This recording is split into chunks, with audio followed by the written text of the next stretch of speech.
Hey, this is Bryson. Thanks for tuning into my YouTube channel, Jack O Trades. We're out here doing some more speed runs with our Rlaarlo AM-X12 for the 2025 Run to 100. Put on by Right Place and Building Velocity YouTube channels. So thanks to Paul and Mike for hosting this event.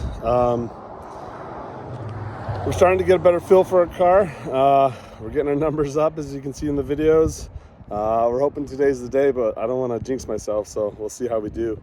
I had to replace my wheels because I had a blowout in the last run. Still running my full-size 3S pack, and I went down in pinion size again because these tires or wheels are a little bit larger than my previous ones. I'm still having voltage drop problems. Not problems, but it's a challenge. It's a little better now with the full-size pack, but we're still seeing pretty low or pretty big voltage drops. Other than that, the car feels pretty good. It's stable and it's consistent. We still have yet to crash. Well, we had a crash into the trash in our previous video. I don't know if I count that because I feel like it kind of jumped out in front of me. And I saved it. I was able to drive it back.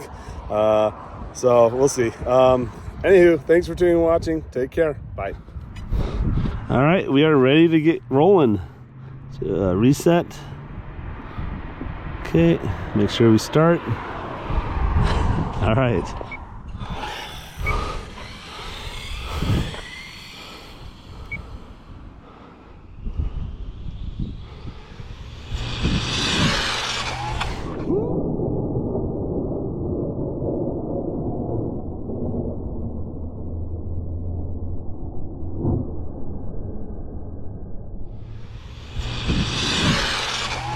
Woo, we got air. All right, aerodynamics is the new challenge. See how we did on that one. We saved it.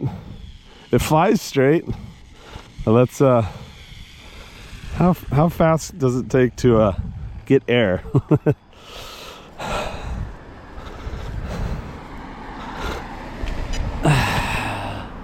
Stop. Read. Oh man, so close. Should we do another run? I think we're gonna do another run. I think that air was just a fluke. Let's do a reset. Track, start, stop, read. Track, start. All right, let's do it again. Hopefully we don't overheat on this one. I think these setups are only good for about one pass before they start to get hot.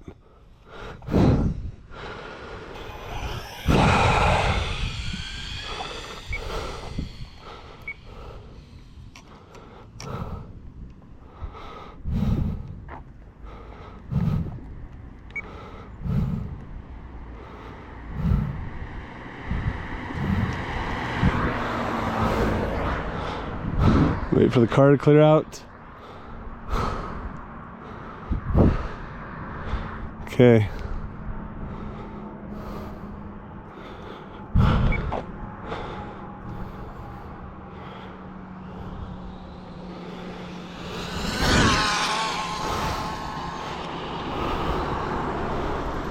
That might have been it.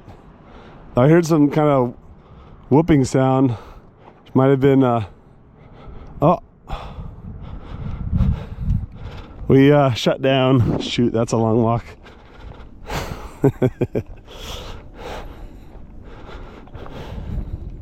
Bummer. Anyways, as I was saying, I heard some kind of flapping sound. Might be a bad tire. Yeah, we're down. I don't have my skateboard.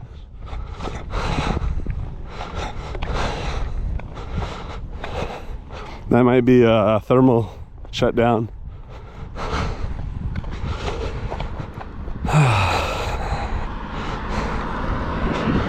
Doing the old walk of shame. Sorry, we should be able to reset it once. Oh, it reset on its own.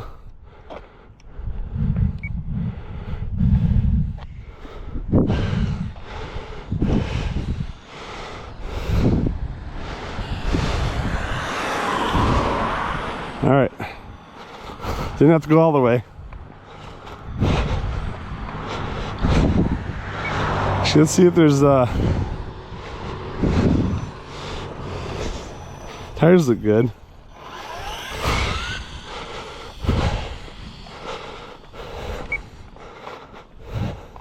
See how we did on that one. You think we broke 100? I don't know. Noise usually indicates bad things, so the car looks good. Just watching it drive here.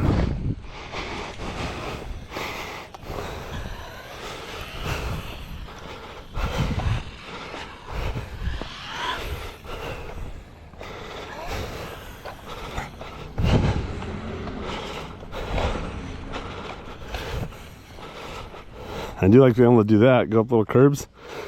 Can't do that with my other cars. All right, moment of truth. Probably, I'm guessing slower.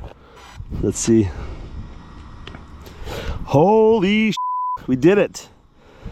We hit triple digits. That's awesome. All right. That was, I was gonna be happy with 90 this weekend, but I'm just having so much fun with this car that I kept pushing it. Let's have a look under the hood, make it legit.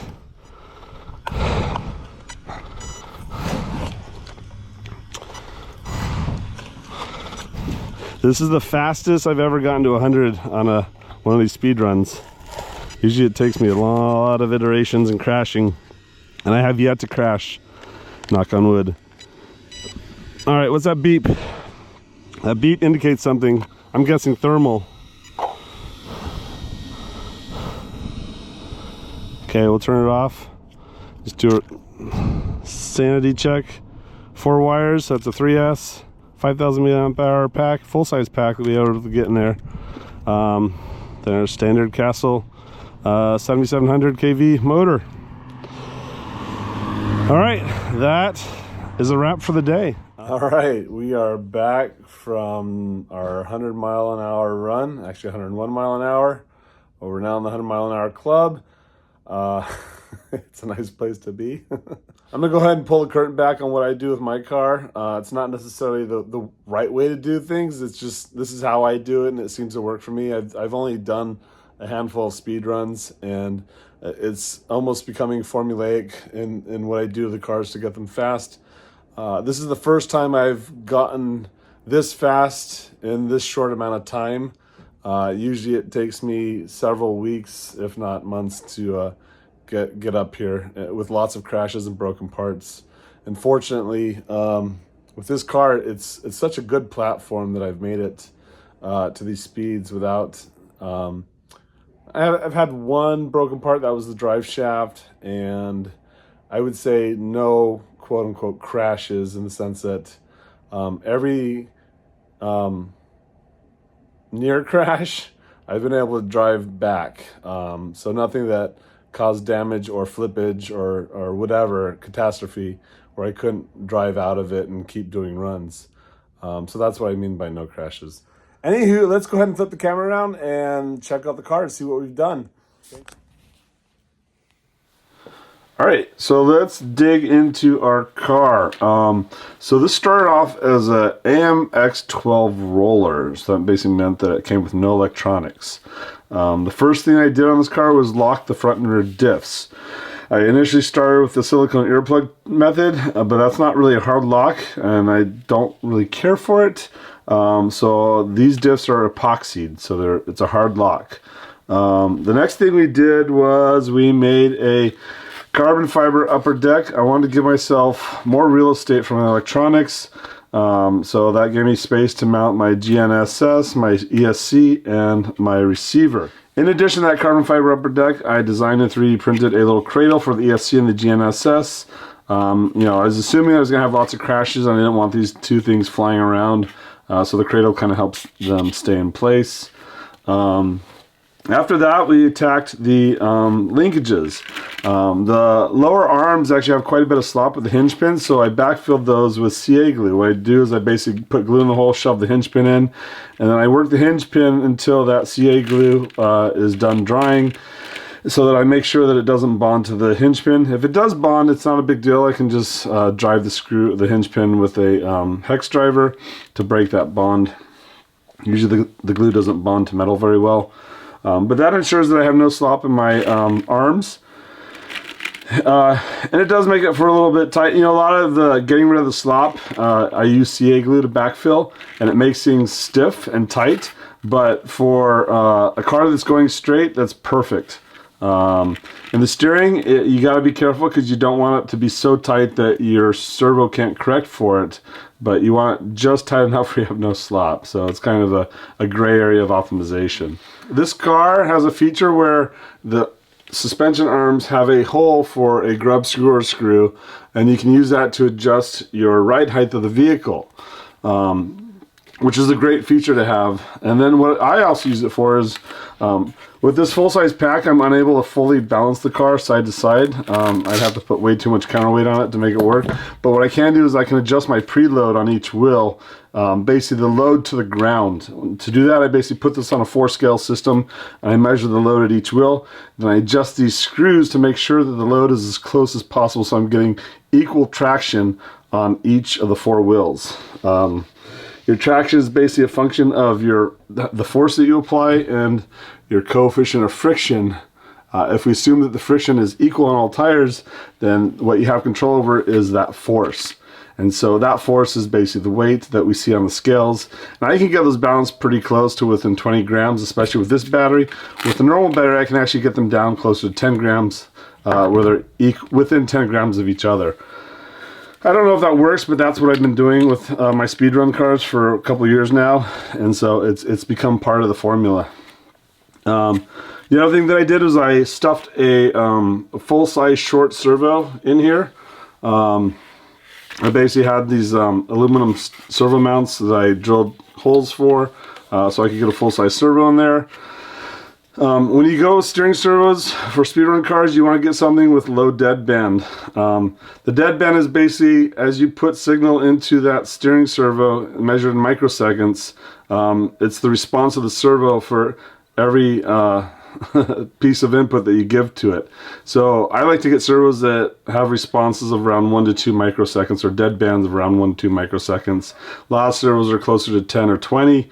What that means is you've got 20 microseconds of deadband, or you can put in 5 and you get nothing, or if you put in 25, you get a jump, but then when you come back, it doesn't recenter, and so you're constantly trying to find the center of that servo position.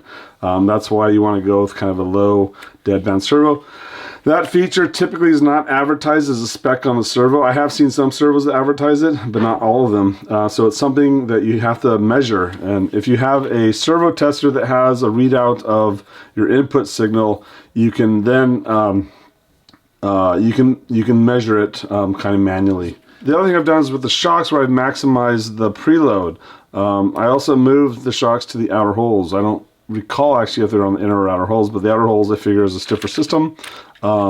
So we've got outer holes, full preload. I haven't changed the oil in these shocks yet. That would probably be the next step, is to put some heavier weight oil in there. But otherwise, things are working okay for me. The other thing that I did was I wanted to run a full-size kind of 540 style or 3650 style motor. The original motor mount that comes with this car is a 2-piece aluminum mount. It was originally designed to make it easier to adjust the motor because the 2 screws are from the top. The problem is that motor is kind of cantilevered off those 2 screws. You don't get good support across the axis of the motor, and it doesn't make for a very stiff motor mount. Also, it only fits the smaller size motors. So I picked up this aftermarket motor mount that is a 1-piece, so it better supports the motor, and it works for these larger full-size motors. Now I got that from Amazon for like 11 bucks. The other thing that I did was I cleaned up my drivetrain. The original car comes with, on the front you've got kind of an input drive shaft that goes to a drive cup, and then you've got a dog bone style prop shaft. And that goes to another drive cup, which then goes to the slipper with a heavy spur gear, and that has an input shaft that goes into the rear gearbox. There's a lot of disconnected spinning elements that aren't necessarily spinning on axis, and there's lots of potential for vibration there. Also, that prop shaft is an aluminum prop shaft, and aluminum prop shafts at these speeds tend to flop around. They start to whip. I've seen this. I've tested it on the bench. What I do with all my speedrun cars is I replace that prop shaft with a one-piece titanium prop shaft, and I try to make it as big as possible. The bigger it is, the stiffer it is, which means it's less likely to whip around. I also got rid of the heavy sintered steel gear and replaced it with a Tamiya aluminum gear carrier and a plastic 52-tooth 48-pitch Rlaarlo gear. And I'm also running a 40-tooth aluminum pinion. So my drivetrain is pretty lightweight. It's very stiff. There's very little slop. There's very low risk of vibration from the spinning elements. On the uprights, the uprights have two bearings, inner and outer, and you have your drive shaft that goes through, and you put your wheel hex on it, and then you clamp the whole thing together with a wheel nut. The problem with the design of this car is when you clamp all that together, it actually binds up those bearings and you can lock up your wheel. So then you're sitting there messing around with how tight you make these nuts to get it smooth, and you run the risk of the nuts coming off in the middle of a run. I didn't want to mess with that. The simple solution is you put a spacer between the two inner races of the inner and outer bearing. So when you go to clamp this down with a wheel nut, you're basically clamping those two inner races against a spacer, which prevents them from collapsing and binding up. So I can tighten down my wheel nuts as tight as I want. I'm not going to compress my bearing races, causing the wheels to bind up. So I've got really smooth motion on my wheels at the hubs.